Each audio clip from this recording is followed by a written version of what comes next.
Everyone, good morning, Radhe Radhe, सुप्रभात and welcome back to my new another vlog. आशा करती हूँ आप सभी अच्छे होंगे, मस्त होंगे और खुश होंगे।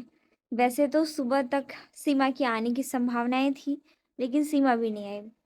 अब सोच रहे होगे आप लोग कि मैं फिर से दुकान में। हाँ भाई, अभी तो मैं दुकान में ही हूँ। सुबह 6 बजे उठी थी, फिर मैंने घर वर झाड़ दिया, पानी भर दिया, आलू वगैरह चढ़ा दिए पकने को, सीटी भी मारा है। और दुकान में ऐसे पीछे देखो, बहुत सारा सामान मंगाया हम लोगों ने।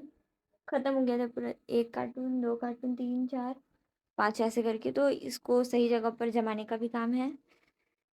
फिलहाल पिंकी दीदी कल शादी में गई थी। वैसे तो मेरा कोई प्लान नहीं था, लेकिन मम्मी अकेले थी तो चल चल छन करके मुझे लेकर गई।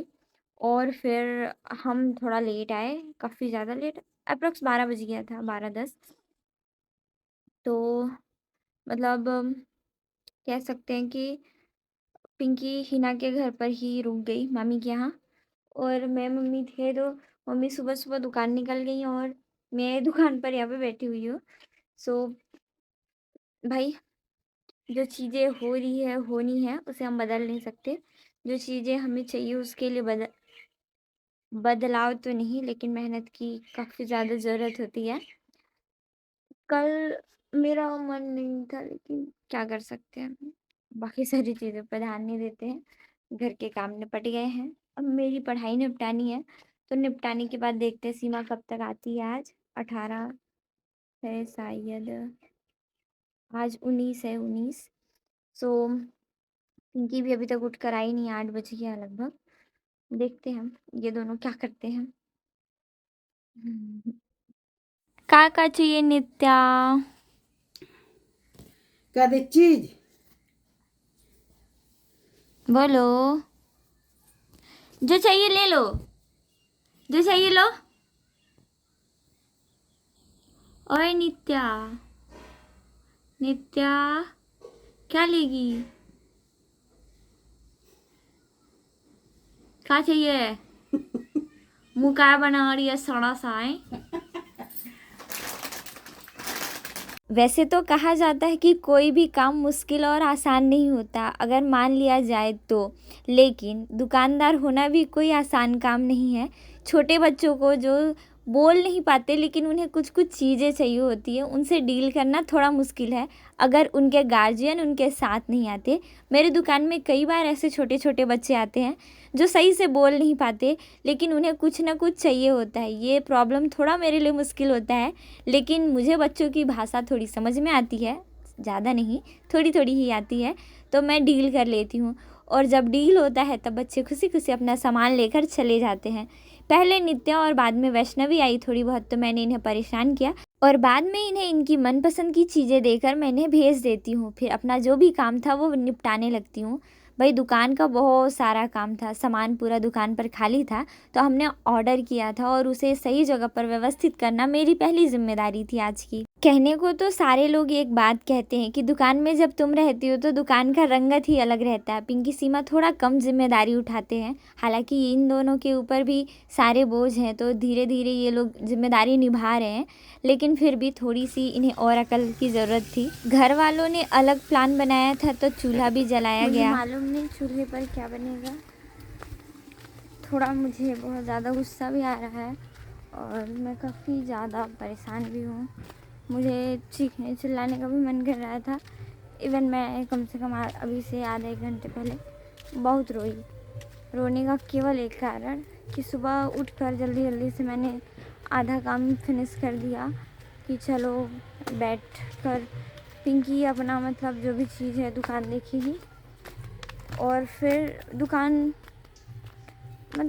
का काम मैंने छोड़ रखा था, ये सोच कर कि चलो कम से कम वो बैठेगी तो ये सारा काम निपटा लेगी।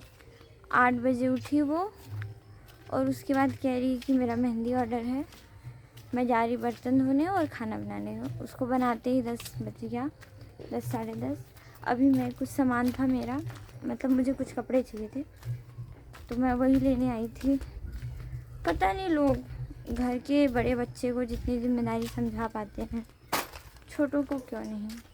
और सारे रूल्स रेगुलेशन किसी एक के लिए क्यों। मैंने अभी तक 1000 दफ़े घूमने का प्लान बनाया है, लेकिन एक भी बार मैं गई नहीं हूँ, जस्ट बिकॉज़ मुझे बहुत सारी चीज़ें समझ में आती है।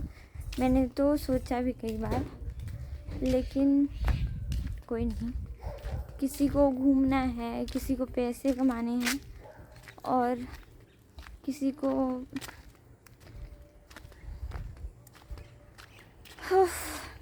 अगर वो 10 बजे तक भी बैठती तो इतना दिक्कत नहीं होता जितना टाइम। अगर इसको जाना है तो चुपचाप सुबह टाइम पे उठती, पर लोग नहीं समझते। आप जिन चीज़ों को लोगों को समझाते हो, लोग वही गलतियाँ दोहराते हैं। पेट से खाना खाने का या फिर मालूम नहीं, मेरा तबीयत ख़राब हो रहा है, ऐसे बस इतनी सा भी एनर्जी फील नहीं हो रहा है, काफ़ी ज़्यादा लो फील हो रहा है। मैंने मम्मी को कहा कि मम्मी मुझे बिल्कुल अच्छा नहीं लग रहा, तो मम्मी बोलते दुकान बंद करके थोड़ा सा आराम कर ले। पर सबसे बड़ी रियलिटी बताऊँ, ऐसे दुकान तो बंद कर सकते हैं, लेकिन दुकान के जो कस्टमर आने वाले हैं वो इधर भी नॉक करेंगे और ज़्यादा दिक्कत होगा तो नॉर्मली पीछे वाले गेट से भी आकर ठक ठक ठक ठक करते हैं। इस वजह से बिल्कुल बंद नहीं कर सकती। मम्मी भी दुकान गई और मैंने भी, मतलब देखो, यह दुकान का कम से कम आधा से ज़्यादा सामान मैंने जमा दिया। दुकान काफ़ी ठीक ठाक लग रहा है। इधर पर अभी थोड़ा सा कुछ कुछ जमाने के लिए है, पर जितने भी स्नैक्स मटेरियल थे, चिप्स, कुरकुरे, नमकीन के पैकेट, वो मैंने ऐसे लगा दिए हैं। ये अभी भी यहीं पे रखा है। ये सामान और ये दोनों, एक कार्टून मुझे लगता है खाली होगा, नहीं दोनों आधा आधा भरे हुए हैं, तो मैं इसको खाली ही नहीं कर पाई। मेरे अंदर बिल्कुल नहीं बचा था कुछ।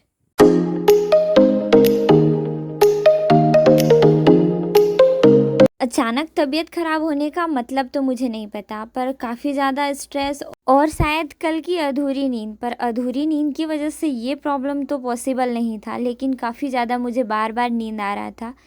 फिर मैंने थोड़ी देर के लिए लाइव ऑन किया, थोड़ी देर के लिए मैंने रिलैक्स किया और थोड़ी देर बाद ही खुशप्रीत आ गया। तो ऐसे करके मैंने खुद को मेंटेन किया, लेकिन मेरे अंदर बिल्कुल भी एनर्जी नहीं थी। मैं खुद को ना ही पॉजिटिव फील करा पा रही थी, ना ही मेरा पॉजिटिव वर्क चल रहा था। चीज़ें काफ़ी लो एनर्जी में चल रही थी और मुझे अलग सा डर लगने लगता है जब मेरी तबीयत ख़राब होती है। मुझे दवाइयों के साथ साथ इंजेक्शन का डर लगता है, लेकिन उसके साथ ये लगता है कि मेरे साथ साथ सारे लोग परेशान होंगे। लगभग 8 बजे के आसपास मैंने दुकान बंद कर दिया। पिंकी तो आई नहीं थी और सीमा आ चुकी थी, लेकिन थकी हुई थी, तो मैंने सोचा जल्दी जल्दी से खाना बना देती हूँ, क्योंकि इसकी तबीयत सही नहीं थी। फिर मैंने जल्दी जल्दी से खाना बनाने का सोचा और घर के जो भी बाकी सारे काम थे उसे भी जल्दी जल्दी से फिनिश करने का सोचा। अब भाई मुझे भी मेरे सारे सामान पैक करने थे, क्योंकि इतने दिन से जब मैं घर पर थी तो मेरे सारे कपड़े बिखरे हुए से थे, मम्मी के भी कुछ कपड़े बिखरे थे, तो मैंने समेटने लगी और फिर मैं जल्दी जल्दी से जो भी मेरे से हो पाया वो मैं फिनिश करने लग गई।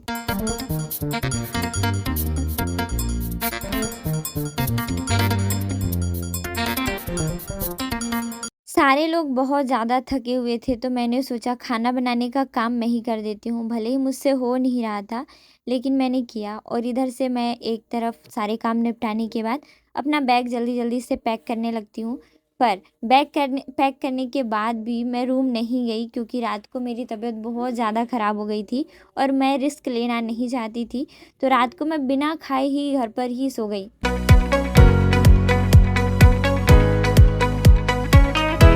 मैं अभी 2 मिनट, मतलब 5 मिनट पहले उठी हूँ। मैंने बिस्तर क्लीन कर दिया, जैसा कि मेरा डेली का हालत है। कल मैं काफ़ी ज़्यादा थक गई थी, या फिर मुझे किसी तरीके का कोई स्ट्रेस था, तो मैं बिल्कुल खुद को हैंडल नहीं कर पाई। मैं रात के, मुझे लगता है 9:30 10:30 बजे से ही सो रही थी। मेरा दोनों फ़ोन इधर उधर फेंकाया था, एक फ़ोन वहाँ था और दूसरा फ़ोन मालूम नहीं कहाँ था, तो सुबह मिला। सीमा सो रही है क्योंकि वो भी कल थक के आई है। पिंकी थोड़ा घर का काम करी है, ने बर्तन धोया, झाड़ू लगाई है इसने, और रात को धुली। अभी चूल्हा साफ कर रही है। और क्योंकि हम लोग सो रहे थे और इतने दिन से मैं काम कर रही हूँ, मेरे को लगता है काम की वजह से ही कुछ कुछ ज़्यादा ही हैरेसमेंट हुआ है और मैं थक गई थी। कल ही दोपहर से मैं एकदम थकी हुई सी थी। फिर 6 बजे उठी भी थी तो मैं सो गई। आज मम्मी मेरी आज दुकान नहीं लगाई है, तो मम्मी अचार बना रही है मिर्ची का। ये जो बड़ा बड़ा बड़ा सा संतरे जैसा दिखता है वो डमहा कोई बेचने ना, मम्मी बीज निकाल लिए होते ना पहले अलग से। कहाँ लगाएंगे? निकाल लगाएंगे नहीं, वो अलग से फेंक दो निकाल चाहे। दूंगी। तो मम्मी कल मार्केट से बहुत हरा हरा मिर्च लेकर आई थी, सुबह घर पे है तो यही सब काम कर रही है। मैं तो भाई अभी 9:30 बजे जैसे उठी, और आदू भी थोड़ा सा एवरेज ही है। उठी थी उठने के लिए 6:30 बजे, लेकिन दूर से इतनी भीड़ देखकर मुझे लगा कि बहुत बड़ा सियापा हो गया है, कोई किसी को डांट रहा है बहुत ज़ोर का। लेकिन ऐसा नहीं था, जब पास जाकर हमने देखा तो मामला कुछ और ही था। फिर हमने अचानक देखा कि वैष्णवी खूब सारा काम कर रही है, अपना पूरा मेहनत लगा रही है मिट्टियों पर, और साथ में घर के बाकी सारे मेंबर भी थे। थोड़ा काम करना पिंकी ने भी वैष्णवी को सिखाया कि वैष्णवी इसे ऐसे करते हैं। बड़ी मामी ने कुछ दिन पहले बाड़ी में कुछ सीड जर्मिनेशन के लिए छोड़ा था, और ये सीड पूरी तरीके से जर्मिनेट हो चुका है। इधर पर लहसुन लगाए हुए थे जो काफ़ी नन्हे नन्हे से निकले। पिंकी सीमा काम तो बहुत करते हैं, लेकिन अधूरा काम और पूरा करने की जिम्मेदारी मेरी हो जाती है। ये सारे बर्तन दुकान के थे, और मैं नहीं चाहती थी कि मम्मी थक कर आए और ये सारा काम करे। किसी और की लाइफ को देखकर हम कभी ये समझ नहीं पाते हैं, जब तक चीज़ें हमारे ऊपर ना बीते।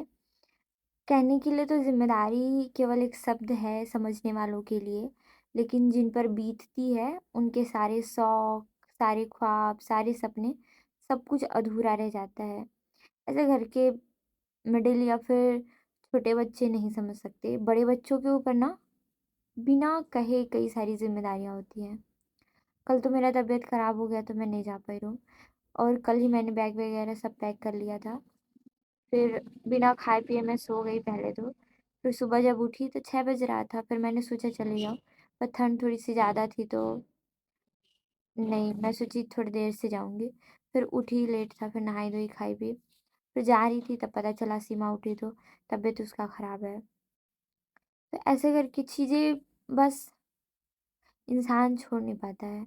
अभी उसकी तबीयत बिल्कुल ठीक नहीं है तो फिर मैं छोड़ के नहीं जा सकती। दुकान देखने में थोड़ा सा दिक्कत हुआ, और घर पर फ़िलहाल आज फिर कोई नहीं। चीज़ें बीतते जा रही हैं, बस प्रेशर बढ़ता जा रहा है। इंसान चाह के भी जब चीज़ों को बदल नहीं पाता है ना, तो अंदर से काफ़ी सारा तकलीफ़ होता है। चाहते तो हम बहुत कुछ अच्छा है, पर हो नहीं पाता है। अभी मेरे कल के बहुत सारे काम बचे हुए हैं दुकान का ही, तो वो मैं बाद में पूरा करूँगी, जब मेरा पढ़ने का मन नहीं करेगा या फिर थोड़ा सा कुछ। अभी पढ़ते हैं, उसके बाद चीज़ों को देखेंगे क्या है। जिम्मेदारी निभाते निभाते अक्सर लोग अपने शौक़ छोड़ देते हैं, लेकिन मैं छोड़ नहीं सकती, क्योंकि मुझे पता है कि मेरे लाइफ में इसके अलावा कुछ और चीज़ें नहीं हैं। इसलिए मैं डटी हुई हूँ अपने परिश्रम के साथ। खैर कभी कभी उतार चढ़ाव जीवन में आते रहता है। दिन में काम धाम निपटाने के बाद शाम को भी बहुत सारे काम करने पड़े, क्योंकि आज भी घर पर कोई नहीं था। सीमा की तबीयत ख़राब थी, और इसे दवाई खिलाकर मैंने थोड़ी देर के लिए बैठाया, लेकिन तब तक पिंकी आ गई, और मुझे लगा कि चलो कोई नहीं, पिंकी अब दुकान पर बैठेगी और सीमा रिलैक्स कर सकती है। फिर घर के जितने भी बर्तन थे उसे मैंने जल्दी जल्दी से धो दिए, ताकि घर का और काम बचे ना। फिर क्या था, मैं इधर से पढ़ने बैठ गई, और मैंने पिंकी को साफ साफ कह दिया कि पिंकी आज का खाना तू बनाएगी, क्योंकि मुझे बहुत ज़्यादा गुस्सा आ रहा था। मैंने बिल्कुल भी कई दिनों से शांत होकर पढ़ाई नहीं की थी, और फिर मुझे इस चीज़ का फ्रस्ट्रेशन था। सुबह मैं इस बात से परेशान भी हो गई थी और डरी भी थी, क्योंकि एग्ज़ाम आने के बाद थोड़ा सा प्रेशर बढ़ जाता है। Thanks for watching this video. मिलते हैं कल के नए वीडियो में, तब तक के लिए धन्यवाद, और आप सभी के प्यार के लिए थैंक्स अलॉट। खाओ पियो पढ़ो और खुश रहो। Bye bye.